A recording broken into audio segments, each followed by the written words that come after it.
Performance करनी है उसके लिए कोचेज़ हैं, मैन मैनेजमेंट है, जिसकी हमेशा से मैं बात करता रहा हूँ कि इस लेवल पे, इंटरनेशनल लेवल पे आपको मैन मैनेजमेंट आनी चाहिए कि किससे किस तरह काम लिया जाता है, चीज़ें ठीक करना। हाँ, एक आधा दो चीज़ समझ आ जाती है, कोई थोड़ा प्रोसेस पूरा नहीं, कमर नहीं लग रही, हाथ थोड़ा बैटिंग करते हैं, चेस्ट खुला हुआ है, तो ये चीज़ें आप उस वक्त कर लेते हैं, ये तो आप आराम से कर सकते हैं। लेकिन बाकी जो चीज़ें, जो टेक्निकल चीज़ें, उनके लिए तो जो मोहम्मद यूसुफ की रिस्पॉन्सिबिलिटी थी, जो ली हुई थी अकेडमी में, जो चीज़ें होती हैं वहाँ जाके इम्प्रूव की जाती है। असल चीज़ ये है कि देखें सवेरा, जैसे एक अब स्पिन इंडिया गए या एशिया में आप खेल रहे हैं, स्पिनर्स का रोल इम्पॉर्टेंट है।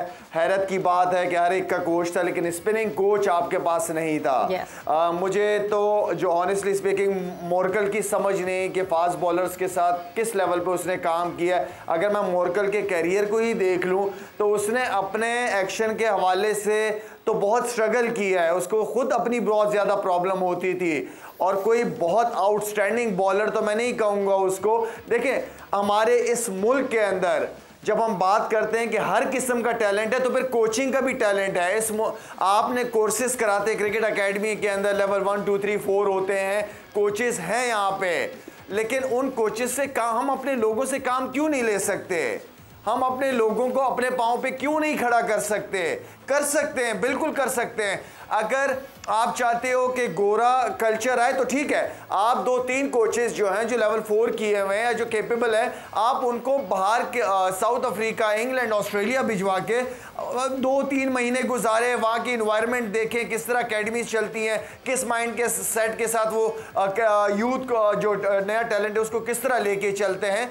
तो ये कोई बड़ी बात नहीं है। हमारे पास अपने लोग हैं जो डिजर्व करते हैं, जिन्होंने काफ़ी क्रिकेट खेली हुई है, तो आई मीन कि हम अपने रिसोर्सेज हमारे पास हैं जी। ट्रेनिंग ऑफ कोचेस, बड़ी एक इंपॉर्टेंट बात यहाँ पे की है कि ट्रेनिंग ऑफ कोचेस, यूसुफ आपको लगता है कि बहुत ज़रूरी है? बिकॉज आपने टीम पाकिस्तान को कोच किया, आपको लगता है कि एक जूनियर लेवल पे कोचिंग स्टार्ट हो तो ज़रा आप भी उसके हिसाब से अपने आप को सेट कर लेते हैं? बिल्कुल, मैं तो शुरू से कह रहा हूँ कि हमें junior level, grass root level पे क्रिकेट ठीक करनी है, डोमेस्टिक फर्स्ट क्लास ठीक करनी है। अब समझ से बाहर है, मुशी भाई कह रहे हैं कि हमारा स्पिन बॉलिंग कोच नहीं है वहाँ, ठीक है, हम एग्री कर रहे हैं सब। तो कौन जाएगा? जिसको पता हो वो जाएगा ना बड़ी टीम में, क्योंकि ऑब्वियसली बड़ी टीम जीतेगी तो नीचे भी चीज़ें बेहतर होती जाएंगी, लेकिन नीचे से भी आपने बेहतर लोग लगाने हैं। तो हमें तो पहले तो अच्छे प्लेयर बड़ी टीम के साथ होने चाहिए, जिनको क्रिकेट का पता है, जिन्होंने क्रिकेट अच्छी खेली हुई है, टेक्निक का पता है, बात करनी आनी चाहिए।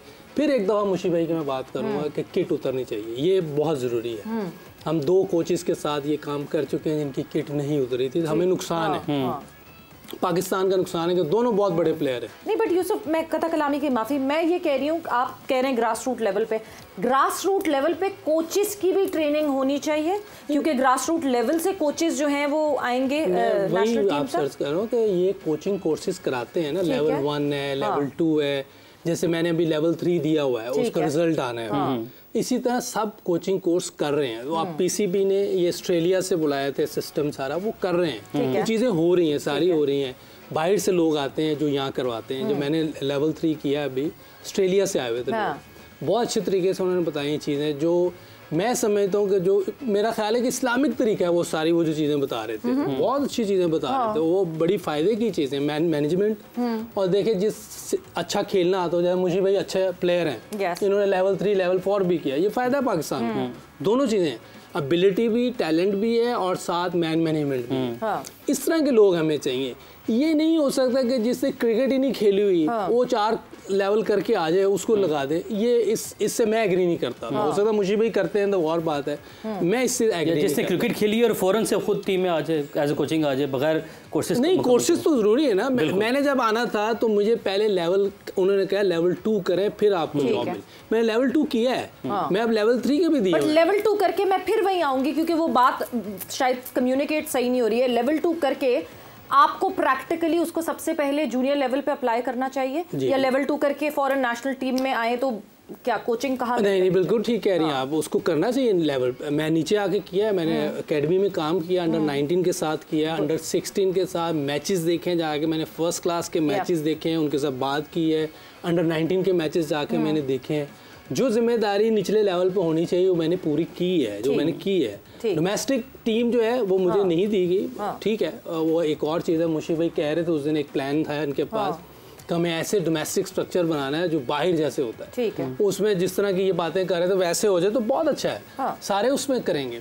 लेकिन मुझे ये बताएं, जैसे अब मिकी आर्थर क्रिकेट ही नहीं खेला हुआ इंटरनेशनल, वो कैसे कर सकता है? उस पर तो कोई उंगली नहीं उठा रहा। कभी हमने ये कहा है कि भाई आपने लेवल 3 किया है, तो उनको जिन्होंने हायर किया उनको। अच्छा यार, अच्छा भला प्रोग्राम चल रहा था, चले कोई बात नहीं, कभी कभार मिस करना चाहिए मुझे। नहीं, वो बात काट देती ना आप, कोई बात नहीं, उंगली तो उन पे उठाए ना जिन्होंने हायर किया मिकी आर्थर को। अच्छा, बात सुन लेंगी? जी बताएं।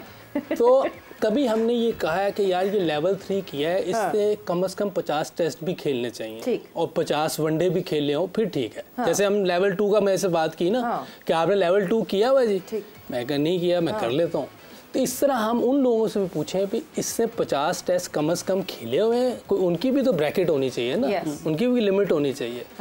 किसी क्रिकेट ही नहीं खेली होती, किसका टेक्निकल चीज़ से वास्ता भी नहीं होता, उसको भी हम जिम्मेदारियां दे देते हैं। तो ये तो मेरा ज्यादती है ना पाकिस्तान के साथ ज्यादती। ताल्लुकात की बिना पे कोई ओहदा मिल जाना, डिजर्व नहीं कर रहे होते, बंदे को भी पता होता है, लेकिन ताल्लुकात की वजह से चीज़ें मिल जाती हैं। ज़मीर अगर सोया हुआ तो उसको वो नहीं उठ सकता।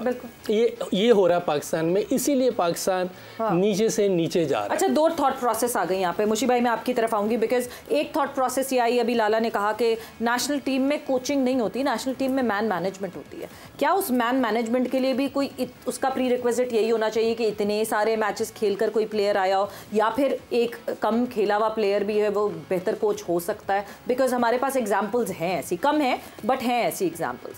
दूसरी तरफ ये कोचिंग की ये जो बात आई, जो यूसुफ का पॉइंट ऑफ व्यू है कि नहीं जी इतनी प्री रिक्विजिट होनी चाहिए, what's your take on that? I think it's a balance. जो यूसुफ की बात है, सोने पर सुहागा बात कर रहा है, ये अल्टीमेट बात कर रहा है कि जिस बंदे ने खेली हो।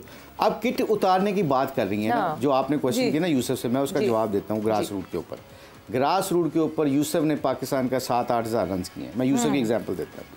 अगर मिसबा उल हक ने 4 साल पाकिस्तान की कप्तानी की है, आपने उसको सीधा कोच लगा दिया, यूसुफ को सीधा इंटरनेशनल कोच। ये नहीं है कि इनको कोचिंग नहीं आती या इनको रन्स करने का वाल नहीं आता।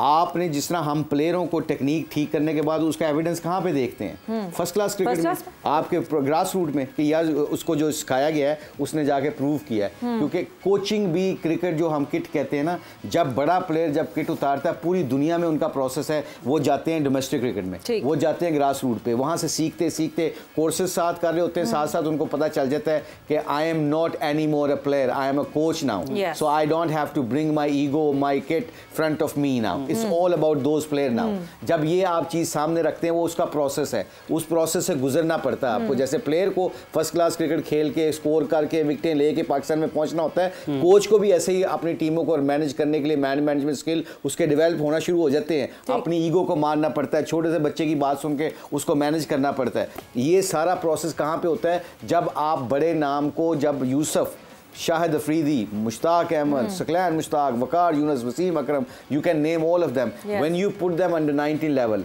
आप फर्स्ट क्लास क्रिकेट में उनको डालें, उनको 2 साल का टेन्योर दें, वो अपने टेन्योर में खेलते खेलते जब ऊपर आएंगे, तो ऐसा प्रोसेस वाला जब बड़ा प्लेयर जिसने पाकिस्तान को सर्व किया हो, 100 टेस्ट मैच खेले हो, 10,000 स्कोर किया हो, जब वो पाकिस्तान टीम को मैनेज करेगा इस प्रोसेस से निकल के, उसका कोई मुकाबला होगा? कोई मुकाबला नहीं होगा। ये प्रोसेस है, इस प्रोसेस को हम क्यों नहीं फॉलो करते? पता क्यों?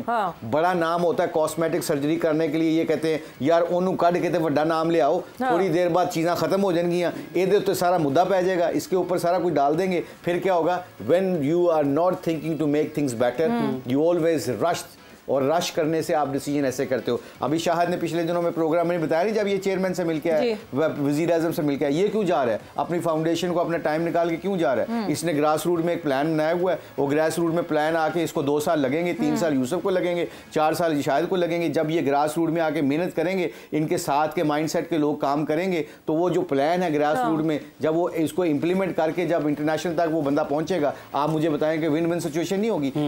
Can you grow a tree in a day? दरख्त एक दिन में उगता है, बट फिर पॉइंट वही आ जाएगा, बड़ा बहुत प्लान्स सब बनते हैं लाला, प्लान्स तो बनते हैं और प्लान्स बनते आए हैं, पास्ट में भी ऐसे ऐसे इंप्रेसिव प्लान्स बने हैं कि लगता था पाकिस्तान क्रिकेट बोर्ड में एक पूरा चेंज आ जाएगा, बट उन प्लान्स को लॉन्ग टर्म तक कैसे अप्लाई किया जाएगा, ये सबसे बड़ी कहानी है।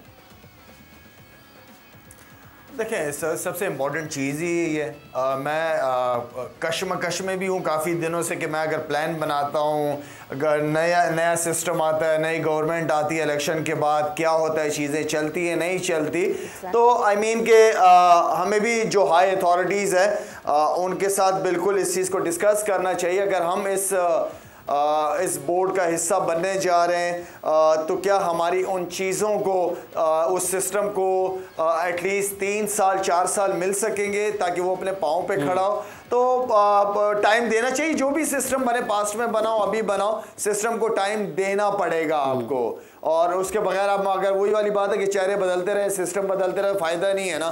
तो चेहरे बदलते रहे, सिस्टम ना चेंज हो, कोई बात नहीं, मैं रहूं या ना रहूं बोर्ड के साथ, लेकिन वो जो मेहनत हमने की है सिस्टम बनाने में, जो हम चल रहे हैं कुछ डोमेस्टिक जो काफ़ी अरसे से शो को रन कर रहे हैं, उनके साथ एक स्ट्रक्चर मैंने ऑलमोस्ट तकरीबन कंप्लीट हो गया है मेरा, तो उस चीज़ को जब मैं लेके आऊँगा, फिर ये ना हो कि मैं हट जाऊँ बोर्ड से, मुझे कोई इशू नहीं है, मुझे कोई ना कुर्सी की कभी ज़रूरत रही है मुझे, लेकिन उस सिस्टम एटलीस्ट उसको तो टाइम देना चाहिए, सिस्टम को टाइम देना चाहिए। पीजे मीर साहब।